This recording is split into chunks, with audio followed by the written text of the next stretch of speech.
Hai guys, selamat datang kembali di Arsio Film. Bagaimana kabar kalian? Semoga sehat-sehat saja ya. Di kesempatan kali ini kita akan mengalur film horor Thailand lagi yang berjudul Shutter yang dirilis tahun 2004. Menceritakan seorang fotografer yang diteror oleh sesosok hantu kuntil bapak. Kesalahan apa yang diperbuat si fotografer hingga dikejar-kejar hantu tersebut? Penasaran dong bagaimana kengerian-kengerian hantu di negara Jirayut ini? Oke lah, tanpa berlama-lama lagi, mari kita menuju ke filmnya.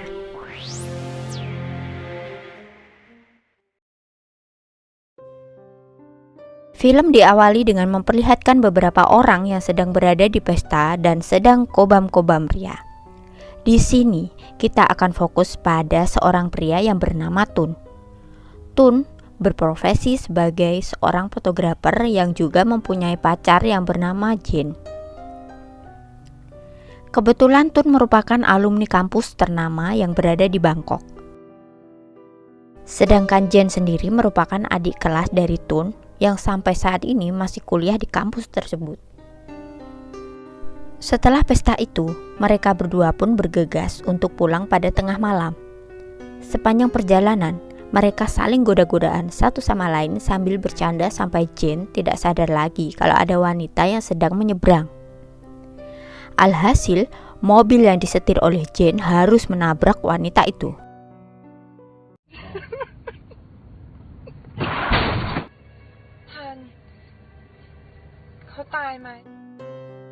Dari kejadian ini, Jin mengalami ketakutannya luar biasa. Karena selama hidupnya ia tidak pernah menabrak orang. Begitu juga halnya dengan Tun yang berada di mobil itu. Jin mau menolong korban itu, tapi dengan brengseknya ia menyuruh Jin itu untuk segera tancap gas lagi di jalan ini tidak ada orang yang melintas sama sekali. Esok harinya, Tun mendapatkan job dari kampus lamanya itu untuk menjadi fotografer di acara kelulusan. Pada awalnya semua berjalan baik-baik saja dan tidak ada yang terlihat janggal.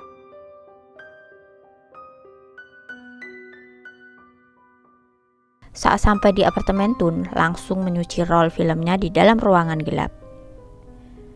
Ruangan ini digunakan untuk mencetak roll film sampai menjadi lembaran foto gitu guys.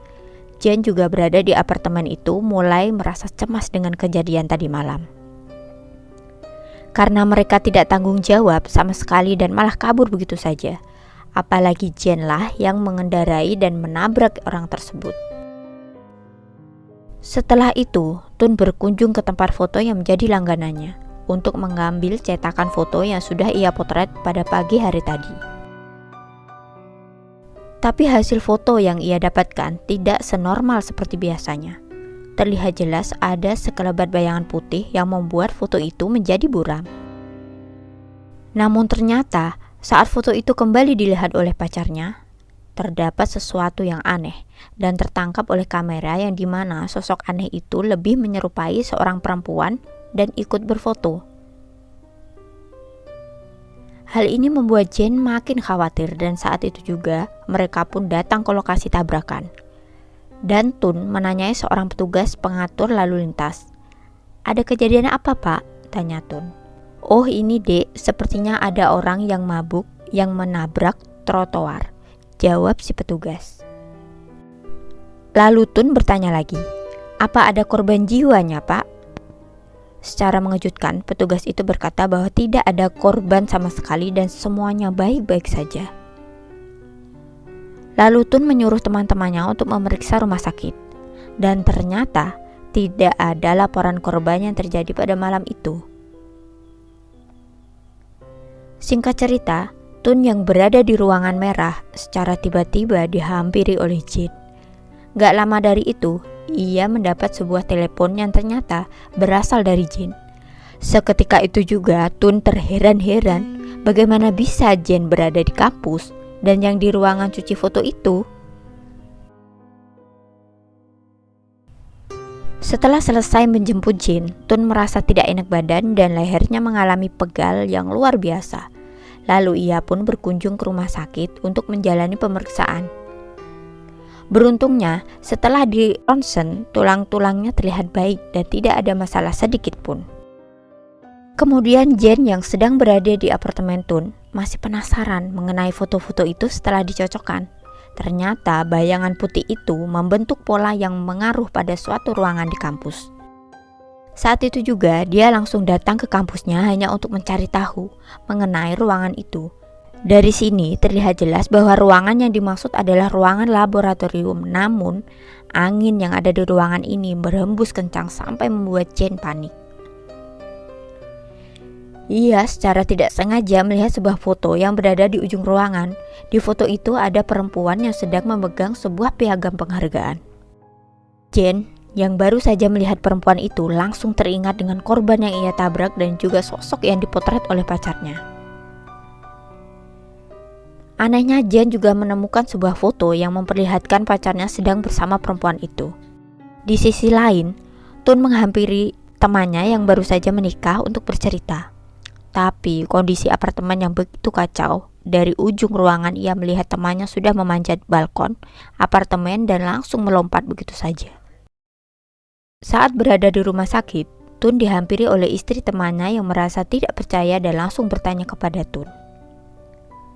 Bertanya apa yang sebenarnya terjadi kepada suamiku? Di tengah perasaan sedih, wanita itu memberi informasi bahwa kedua teman suaminya juga bunuh diri belakangan ini. Dan teman-teman suaminya yang tewas itu adalah orang yang sama ketika menghadiri acara pesta. Sepulang dari rumah sakit, Jin memberanikan diri untuk memperlihatkan foto pacarnya bersama perempuan misterius itu. Seketika itu juga, Tun tidak menyangka saat melihat foto itu. Dan mau gak mau, ia menjelaskan bahwa perempuan itu merupakan mantan pacarnya saat masih kuliah. Lebih tepatnya, perempuan bernama Netri itu adalah gadis pendiam dan juga lugu. Ia adalah gadis yang pintar dan suka mengikuti perlombaan biologi. Saking pintarnya, Netri sangatlah pendiam sampai-sampai ia tidak memiliki teman. Di saat seperti itulah teman-teman Tun beranggapan bahwa Netri adalah perempuan yang aneh. Tapi berbeda dengan pikiran Tun, ia merasa kasihan dengan Netri. Pada saat bersamaan, ia berpacaran dengan Netri secara diam-diam tanpa diketahui oleh temannya. Bisa dibilang bahwa Netri sangat-sangat mencintai Tun, karena hanya ialah sosok laki-laki yang bisa menemaninya. Sampai pada akhirnya, teman-temannya Tun mulai membuli Netri di depan matanya sendiri. Tun sudah tidak tahan lagi untuk berpacaran secara diam-diam, dan ia pun pada akhirnya lebih memilih putus dan memilih teman-temannya. Akibatnya, Netri mencoba untuk bunuh diri tapi digagalkan oleh kehadiran Tun yang memergokinya. Selesai cerita, Tun berkata bahwa dari kejadian itu, Netri sampai sekarang tidak pernah terlihat lagi. Saat mengisi bensin di sebuah pom, Tun yang kebelet buang air besar memutuskan untuk BAB di pom. Saat sedang fokus, tiba-tiba seperti ada yang datang melintas di balik pintu. Tun yang kehabisan tisu toilet mencoba meminta pada orang yang ada di WC sebelah.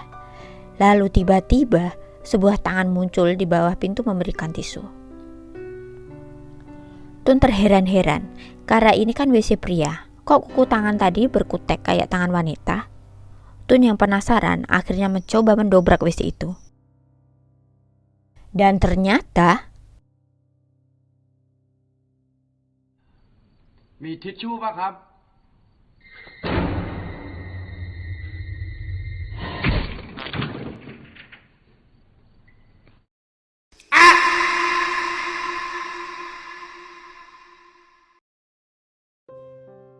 Seiring berjalannya waktu, Tun merasa bahwa lehernya semakin pegal dan juga sakit. Dan di saat yang bersamaan, Jane secara diam-diam sudah memotret dirinya bersama Tun.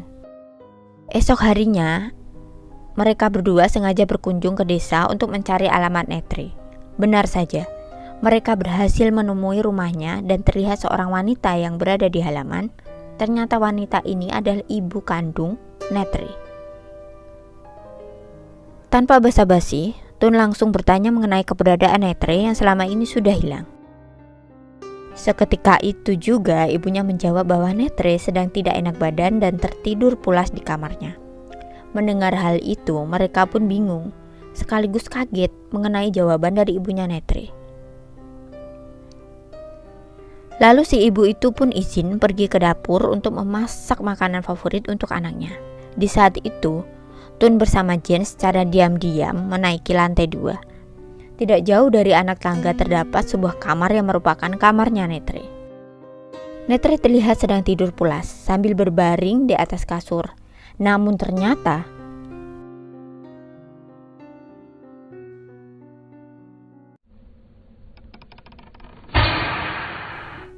seketika itu juga ibunya Netri tahu dan marah besar setelah menyadari keberadaan mereka di kamar anaknya.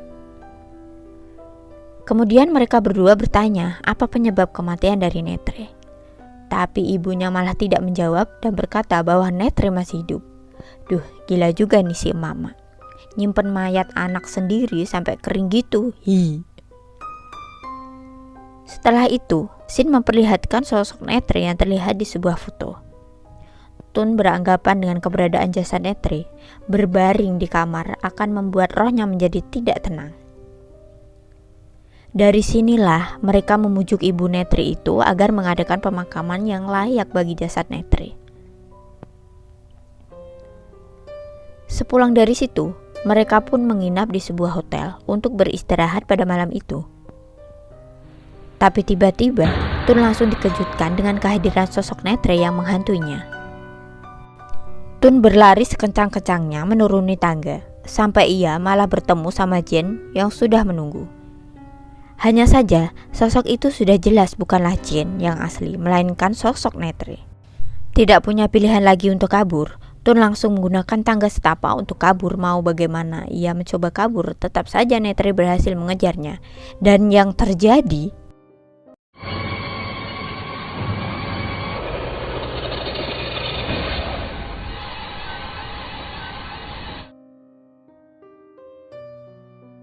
saat esok hari, ia sudah berada di rumah sakit dengan kondisi luka yang cukup parah. Jane yang berada di sebelahnya berkata bahwa semua akan baik-baik saja, karena jasad Netri akan segera dikremasi. Lalu, mereka pun diundang untuk hadir ke prosesi pemakaman dari jenazah Netri.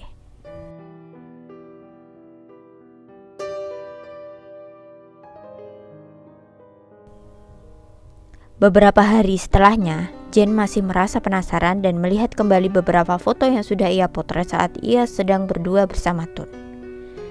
Ia pun menyadari ada sosok Netri berada di tempat yang sama. Kemudian, ia pun menyusun foto itu satu persatu dan membuatnya terlihat bergerak. Jane langsung merasa bahwa foto-foto ini memiliki arti yang tersembunyi. Benar saja, secara tidak sengaja, ia menemukan sebuah roll film yang berada di dekat lemari. Saat itu juga ia membawa roll film tersebut ke dalam ruangan merah untuk dicuci. Dari sini betapa terkejutnya Jane setelah melihat Netri yang sedang dibuli oleh teman-teman Tun. Bahkan ia juga diperkosa di dalam laboratorium. Di saat itu, Tun datang melihat peristiwa keji itu. Netri berontak meminta bantuan Tun.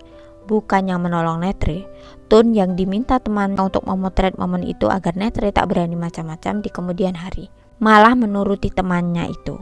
Blok. Di saat yang bersamaan, Tun masuk ke dalam ruangan merah dan terkejut melihat Jane yang sudah menangis.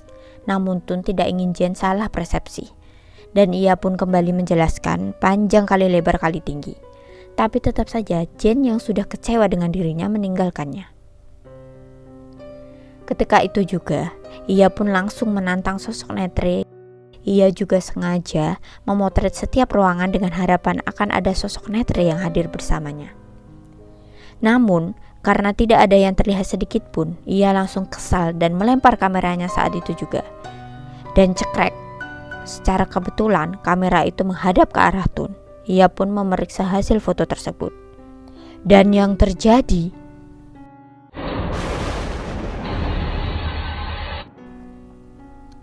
dari sinilah terbongkar sudah kenapa lehernya Tun selalu pegal setiap saat. Bahkan berat badannya juga bertambah 2 kali lipat pas dicek di rumah sakit tempo hari. Tidak hanya sampai di situ, kedua matanya Tun ditutup oleh netre dan ia pun tidak mampu untuk melihat sekelilingnya. Hingga akhirnya Tun harus terlempar dari kamarnya dan terjatuh di lantai dasar.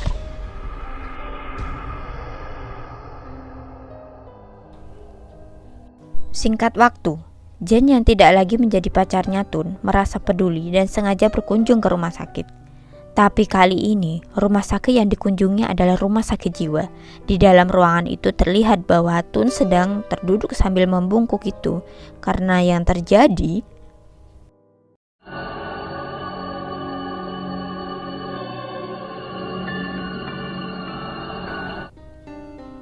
oke lah, film pun berakhir dengan hantu netre yang main reok-reokan dengan Tun.